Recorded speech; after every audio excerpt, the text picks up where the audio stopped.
Hello दोस्तों, आज की इस वीडियो में मैं आपको कैलाश पर्वत से जुड़े कुछ रहस्य आपको इस वीडियो में बताने वाली हूं। तो वीडियो को अंत तक जरूर देखना।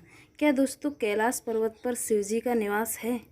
क्या कैलाश पर्वत वास्तव में अपने आप में कई रहस्यों को समेटे हुए है?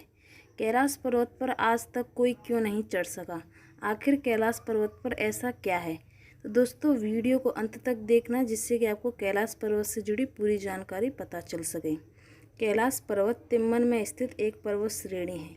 इसके पश्चिम तथा दक्षिण में मानसरोवर तथा रक्षाताल झील है। यहाँ से कई महत्वपूर्ण नदियाँ निकलती हैं, ब्रह्मपुत्र, सिंधु, सतलुज इत्यादि। हिंदू सनातन धर्म में इसे पवित्र माना गया है तथा इस तीर्थ को अष्टपद गण पर्वत और रजगणनीति भी कहते हैं। जैसा कि आप इस पर्वत को देख सकते हैं, ये अपने आप में कई रहस्यों को समेटे हुए हैं। आखिर इस पर्वत पर कोई क्यों नहीं चढ़ सकता? आखिर इस पर्वत पर ऐसा क्या है? क्या इस पर्वत पर वास्तव में शिव जी का निवास है? नासा की टीम ने भी कैलाश पर्वत पर कई रहस्य देखे हैं, पर आज तक नासा की टीम भी इस रहस्य को नहीं जान पाई है। तो जैसा कि आप देख सकते हैं कि आखिरकार कैलाश पर्वत पर सबसे पहले कौन चढ़ा था, क्या आपको पता है? दोस्तों वैज्ञानिकों ने कैलाश पर्वत को धरती का केंद्र माना है। धार्मिक दृष्टिकोण से कैलाश पर्वत दुनिया के 4 प्रमुख धर्म जैसे हिंदू, जैन, बुद्ध और सिख का केंद्र है। अजैब है कैलाश पर्वत। कैलाश पर्वत की ऊंचाई लगभग 6600 मीटर है, जो कि दुनिया के सबसे ऊंचे पर्वत माउंट एवरेस्ट में से कम है। माउंट एवरेस्ट पर कई लोग चढ़ चुके हैं, पर कैलाश पर्वत पर आज तक कोई नहीं चढ़ सका। दोस्तों कैलाश पर्वत पर एक व्यक्ति चढ़ा है जो वापस भी आया है। उनका नाम था मिलारेपा, जो कैलाश पर्वत पर चढ़े भी थे और वापस आए, पर उन्होंने अभी तक कैलाश पर्वत के बारे में कुछ भी नहीं बताया है कि आखिर कैलाश पर्वत पर ऐसा क्या है। यानी कि आज तक उनके मुंह में से एक भी शब्द नहीं निकले हैं, और जो अधूरी जानकारी है कैलाश पर्वत से, वो आज तक अधूरी है कि आखिर कैलाश पर्वत पर ऐसा क्या है। क्या वो वास्तव में अंदर से खोखला है? तो दोस्तों मान्यताओं के अनुसार कैलाश पर्वत सिर्फ हिंदू के लिए ही नहीं, बल्कि बुद्ध और जैन धर्म के लोगों के लिए भी बेहद खास है।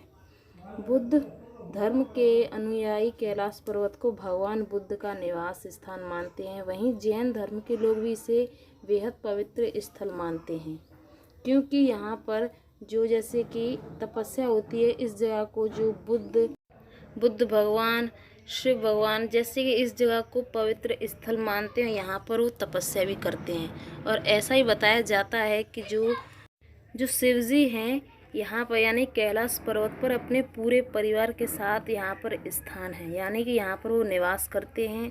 और लोगों की मान्यता तो ये भी है कि शिव जी के यहाँ पर डमरू की आवाज़ें और उनके जैसे कि ओम की आवाज़ सुनाई देती है। तो दोस्तों ये बात सत्य है कि अगर आप कैलाश पर्वत को देखने जाएंगे तो वहाँ पर कुछ आपको ऐसी अजीबोगरीब आवाज़ें सुनाई देंगी जो आपको शिव जी के होने का एहसास दिलाएंगी। वर्तमान समय में कैलाश पर्वत की चढ़ाई पर पूरी तरह से लग गई है, क्योंकि कई हादसे में लोगों की जान भी चली गई है। क्योंकि भारत और तिम्मन समेत दुनिया भर के लोगों का मान्यता ये है कि पर्वत एक पवित्र स्थान है, इसीलिए इस पर किसी को भी चढ़ाई नहीं करने देना चाहिए। कहते हैं कि 11वीं सदी में एक बुद्ध भिक्षु योगी मिलारेपा ने अभी तक माउंट एवरेस्ट पर चढ़ाई की है, पर उन्हें आज तक इसके बारे में कुछ भी नहीं बताया है। दोस्तों उन्होंने इसके बारे में ये भी नहीं बताया कि अंदर से कैलाश पर्वत कैसा है। क्या कैलाश पर्वत से जुड़ी कथाएं, यानी कि मनुष्य कैलाश पर्वत पर क्यों नहीं चढ़ सकता? कैलाश पर्वत पर चढ़ाई नहीं कर पाने के पीछे लोक कथाओं यह कहा जाता है कि कैलाश पर्वत भगवान शिव का निवास होता है, इसीलिए कोई भी जीवित व्यक्ति कैलाश पर्वत पर नहीं चढ़ पाता। सिर्फ वह व्यक्ति जिसने कभी भी पाप नहीं किया हो, वह मरने के बाद भी कैलाश पर्वत पर चढ़ाई करने में सफल होता है।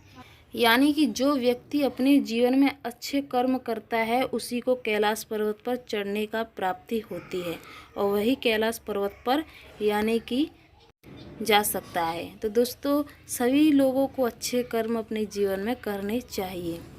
क्या हेलीकॉप्टर से कैलाश पर्वत पर चढ़ा जा सकता है?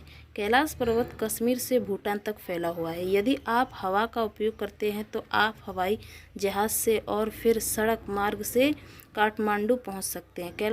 कैलाश पर्वत की यात्रा के लिए हेलीकॉप्टर का उपयोग किया जा सकता है, जिसके लिए काठमांडू से नेपालगढ़ सिमिकोट की यात्रा करनी पड़ती है। लेकिन यह यात्रा मानसरोवर तक ही की जा सकती है, यानी कि आप कैलाश पर्वत को अच्छी तरीके से नहीं देख पाएंगे। अगर आप जाना चाहते हैं कैलाश पर्वत पर तो आप इस तरीके से कैलाश पर्वत की यात्रा कर सकते हैं। दोस्तों, कैलाश पर्वत से जुड़े कुछ रहस्य थे जो मैंने आपको इस वीडियो में बताए हैं कि कैलाश पर्वत क्या वास्तव में अंदर से खोखला है। तो दोस्तों, कैलाश पर्वत अंदर से खोखला नहीं है, क्योंकि कैलाश पर्वत अपने आप में यानी कि एक तरीके से विशाल यानी कि पूरी तरीके से फैला हुआ है। कैलाश के चारों ओर दिशाओं में विभिन्न जानवरों के मुख हैं, जिसमें से नदियों का उद्गम होता है, जिसके पूर्व में अक्षमुख है, पश्चिम में हाथी का मुख है, उत्तर में सिंह का मुख है और दक्षिण में मोर का मुख है। गूंजती है डमरू और ओम की आवाज़। कहा जाता है कि कैलाश पर्वत या मानसरोवर झील से नज़दीक जाने पर लोगों के यानी कि निश्चित एक ध्वनि सुनाई पड़ती है, यानी कि इस तरीके से उन्हें आवाज़ें सुनाई देती हैं। तो ये थी कैलाश पर्वत से जुड़ी जानकारी। आई होप कि आपको वीडियो पसंद आई होगी। वीडियो पसंद आए वीडियो को लाइक और चैनल को सब्सक्राइब ज़रूर कर देना और साथ में नोटिफिकेशन बेल को भी ऑल पे क्लिक कर देना, जिससे कि आपको ऐसी नई इंटरेस्टिंग वीडियो देखने को मिलती रहे। चलिए मिलते हैं नेक्स्ट वीडियो में, तब तक के लिए बाय।